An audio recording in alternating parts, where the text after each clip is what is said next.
And we were leading by example in the finance department. In 2002, costs for running the finance department were $438,857,000. In 2010, $365,787. Now, if you took 2002 and just added 2% a year, that 2010 number would have been $504,000. So we've done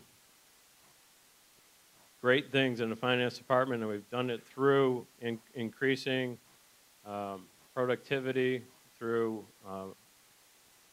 what would you call that, Jim, computerization, and we just recently went to an all paperless requisitioning system, which allows each department to, instead of writing it down on a piece of paper, sending it over to the finance department, they enter their requisition for purchasing right into their system.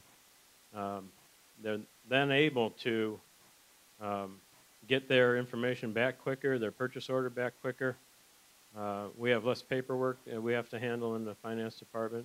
Our payroll, for this Friday, for the first time, we are paperless for payroll.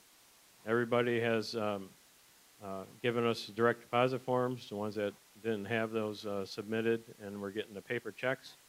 So we no longer hand out any paper checks. You can't lose your check. Can't get stolen. That could be dangerous, John, because this crowd wants to say, show me the money. And Mayor, you can't deposit it early. Thank you, John. Okay. What was the last? Okay. Internal reporting, with that system that we upgraded in finance, each department they have on-time access to their budget. They can go into their computer and know real-time dollars of what they have left to spend for the year. An enhancement in the inventory. Bob Williams was around. He had to leave, I think. He's helped out tremendously with, there's a picture there of the newly organized service department inventory. So we're trying to reduce the amount of money we have sitting on the shelves. Thank you, John. Thank you. Thank you. Now, what you've heard everybody talk about is money. And so how do you generate money? If you listen to Washington and you listen to Columbus, what's the one word they always talk about? Jobs. Everybody's talking about jobs. Why do they talk about jobs? The more jobs you create, the more money that's generated, and the more revenue for the community or the state or the federal government. It's all about creating jobs and a healthy workforce. That picture there depicts the back of the ITC. Now, how many have been in the back over the last 30 days, the back of the ITC across the street? A handful. What people don't recognize, it's just like anything else. You see what's going on in the front, but what you don't realize, there's 138,000 square feet of building being built in the back there onto the existing building, 4 times larger than the Civic Center, almost 4 times larger than this entire facility. What that's going to do, it's going to house somewhere between 800 and 1,000 new people. They have built 1,000 parking spots. I don't have another shot, but I'd show you. If you get a chance, drive around the back and see what's hidden behind that facade called the ITC. What that means is it's all about economic development. And what we're trying to do is take advantage of opportunities. Our largest employer, the Cleveland Clinic, generates over $2 million a year for the City of Independence. Now, you know our lifeline is income tax. Without income tax, the level of services in this community would drop dramatically. And when you're adding that many employees and hundreds of thousands of dollars of new income tax, that should be a shot in the arm for this community. And I can tell you what, talk about the Cleveland Clinic, you talk about all these developers, they asked for no abatements, they asked for no tax grants, they asked for no tax incentives, they didn't ask us to do any improvements on their side of the street. The only commitment that we have is on our side of the street and Route 21. And then the next question is, well, Mayor, how are you going to pay for that? How are you going to pay for the Sealy Drive upgrade? Well, not only will they generate over $500,000 in income tax a year for us, they will also generate additional revenue known as tax increment financing, TIF. And I know this is a tough concept because John Veras has tried to explain it to people for a decade now, and we're still not sure what it means. But let me take a shot at it. When you're adding that many jobs and you're creating 138,000 square feet of building, the developer went, and through the Port Authority, they borrowed $46 million. Now, I don't know in your world, but in mine, that's a lot of money. That's 1.5 times our total budget for the year. That's for one project. So what happens with that money? Right now, here's a good example of what happens to your tax dollars that you pay. For every dollar you pay, that's the breakdown. Obviously, like I said earlier, the schools, that's their lifeline, is the property tax, like the city's is income tax. And you notice the second line, Cuyahoga County gets 23%. And then the City of Independence, look at the City of Independence, less than 5%. So for less than a nickel for every dollar you pay in tax comes back to your city. That really doesn't pay enough to pick up your garbage on an annual basis. So again, reinforces that the city does not survive on property tax, it survives on income tax. Here's a pie chart of the same. Notice in the corner, the 23% brown corner. That 23% that goes to the county today will now go to the City of Independence. Now you're asking, well, Mayor, how does that work? Well, we have an opportunity with TIF to take that money and have it, instead of going to the county for their services, the county says, City, you be responsible for the infrastructure in that area. That woke you up, didn't it? Woke me up. Thanks for the sound effects, Jim. That was pretty good. That's money in the bank for us that we would not get normally, that the county would use for their infrastructure projects, and the city really doesn't get a lot of that. So we're able to take that 23% and use that to pay for this entire improvement that's being taken place out on 21 and Seelig. So we're not using general fund money. This is money that we would not be able to get. Now, the only reason we can get this money is because it's money for that new development. It's not existing tax dollars, it's new tax dollars.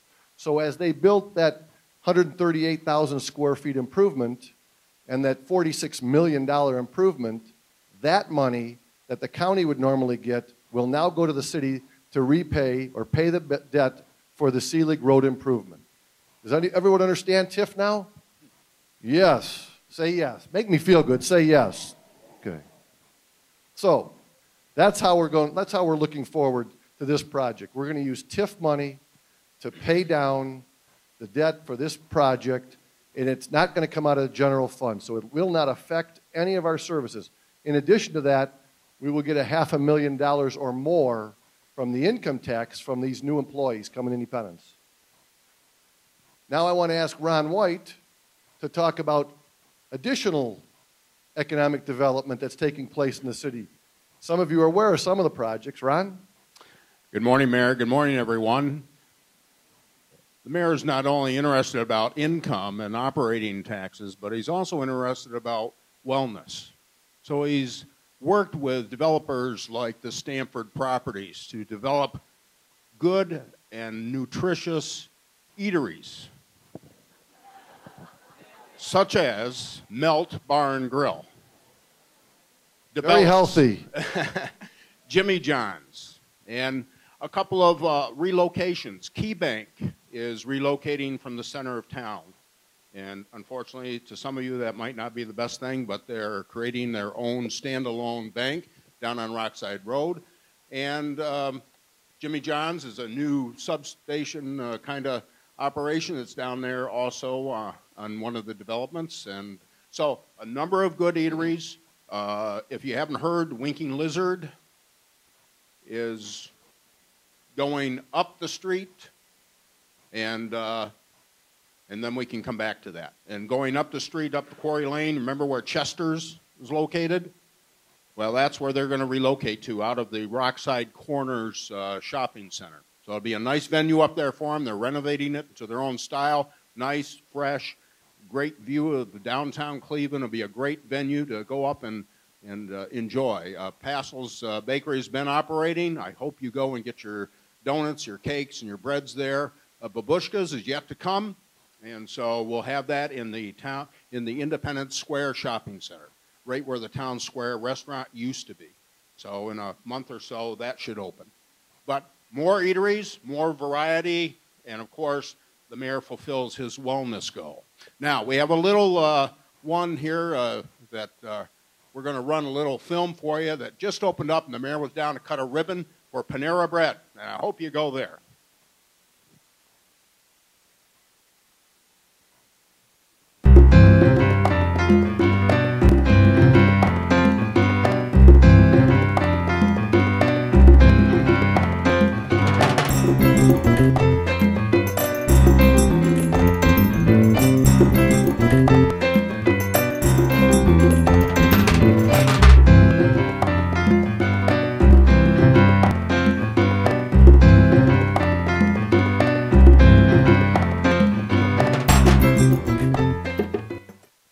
Thank you, Ron. And Ron will tell you that he has to test all the food, all the eateries. Also, you know, a couple months ago, Goodrich came to town. They're renting space on Oak Tree. Now, it doesn't sound like a big deal.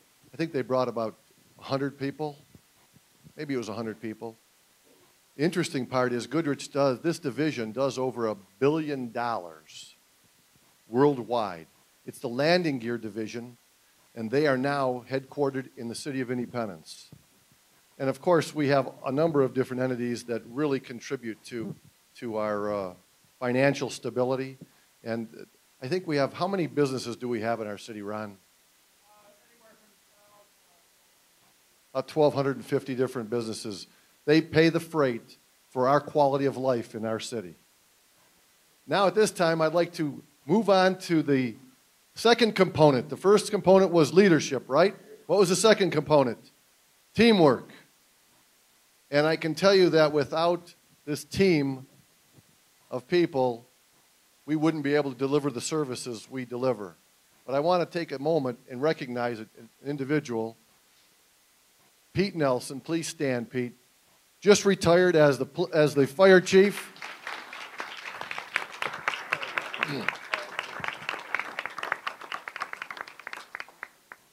17 and a half years. You did a great job. I had the privilege of hiring Pete, and he carried the ball to the future. All of you will attest that the fire department, they're not perfect, but they are very professional. And when you call upon them, you need them, you know that you're getting the best of the best. And Pete, you're partially responsible for that because of your vision and your leadership, and I thank you very much. God bless you in your retirement. Thank you very much.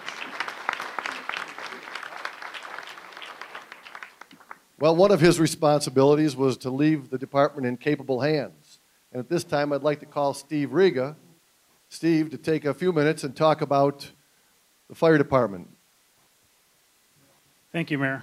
Well, in the fire department, one of the areas that we're trying to increase profits, if you will, for the city is we introduced EMS billing last year.